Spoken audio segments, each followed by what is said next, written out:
Assalamualaikum warahmatullahi wabarakatuh. Halo semua, perkenalkan nama saya Ayu Dwi Tamiharap dari kelas 11 NIA 4 MAN 1 Padang Sidimpo. Jadi kali ini saya akan menjelaskan tentang laju reaksi dan faktor-faktor laju reaksi. Nah, di sini kita akan mengerjakan data eksperimen. Di sini kita menentukan persamaan laju reaksi dan tetapan laju reaksi.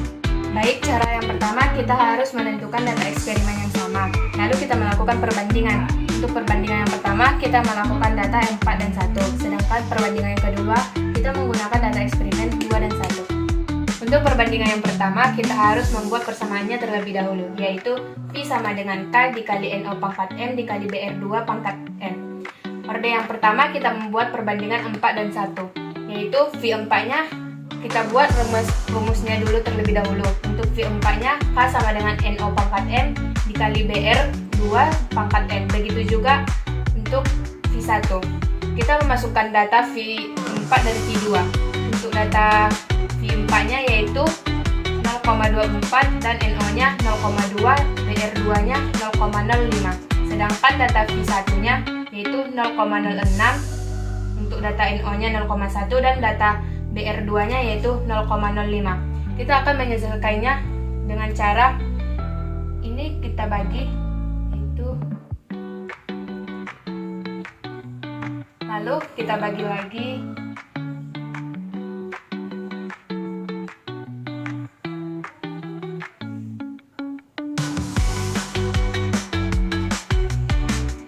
Dan kita akan mendapatkan hasil yaitu 2.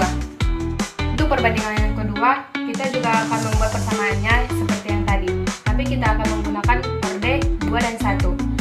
Rumusnya tetap sama seperti untuk perbandingan yang pertama.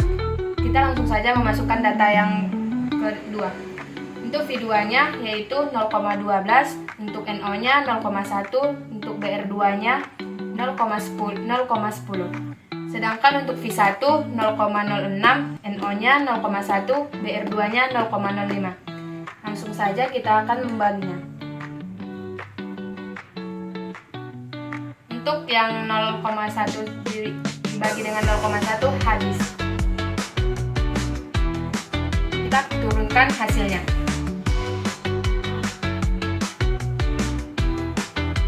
Dan hasilnya yaitu 1. Untuk mencari tetapan laju reaksi, kita bisa menggunakan persamaan laju reaksi dengan memasukkan data yang paling kecil, yaitu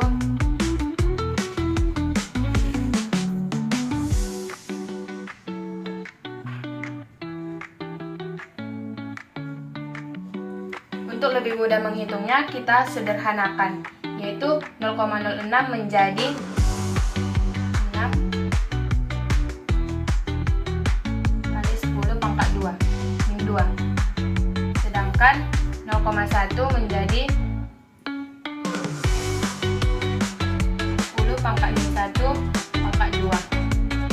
Dan 0,05 menjadi 5 kali 10 pangkat min 2. Agar lebih mudah menghitungnya, 10 pangkat min 2 dan 10 pangkat min 2 kita tebas. Lalu kita bagikan 6 bagi 5. Hasilnya 1,2. Lalu kita kalikan dengan 10 pangkat 2. Yang hasilnya yaitu 120. Baik, selanjutnya soal kedua. Di dalam soal kita disuruh untuk mencari kecepatan. Terlebih dahulu kita buat yang diketahui. Di dalam soal yang diketahui yaitu kelipatan, yang dimana kelipatannya itu 3 kali lipat untuk setiap kenaikan.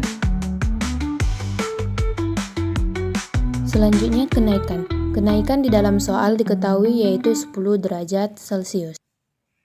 Untuk T1 diketahui yaitu 40 derajat Celcius dan T2 yaitu 80 derajat Celcius. Nah, sedangkan yang ditanya di dalam soal yaitu kecepatan. Kita akan mencari kecepatan yang tidak ada di dalam soal. Selanjutnya kita akan mengerjakan soalnya, yaitu kita menggunakan rumus V2 sama dengan V1 dikali kelipatan di pangkat T2 dikurang T1 per kenaikan suhu. Kita akan menuliskan data dari rumus tersebut. V2 dan V1 tidak diketahui, maka mereka ditulis tetap seperti rumus tersebut. Sedangkan kelipatan yaitu 3. Kita masukkan 3. Dan selanjutnya T2 dan T1 diketahui juga. T2 yaitu 80 derajat Celcius dan T1 yaitu 40 derajat Celcius per kenaikan.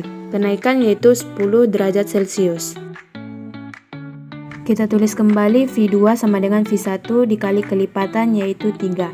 Lalu kita kurangkan 80 dikurang 40 yang hasilnya di mana itu 40 per 10.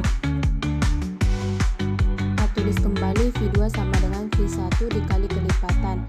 Lalu kita bagi 40 per 10 yaitu dapat 4.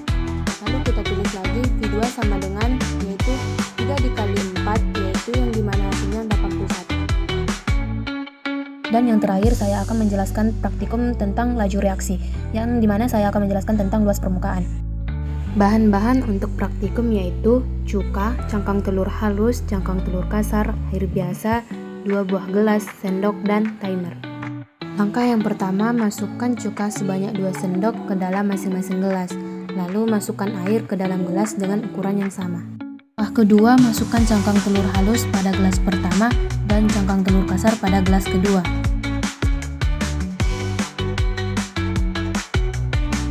Hasil dari praktikum yaitu cangkang telur halus lebih cepat naik ke atas permukaan dibandingkan dengan cangkang telur kasar.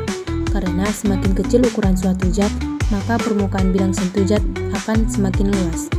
Hubungan luas permukaan dengan teori tumbukan yaitu semakin luas permukaan bidang sentuh zat, kemungkinan terjadinya tumbukan efektif semakin banyak, sehingga semakin laju reaksinya.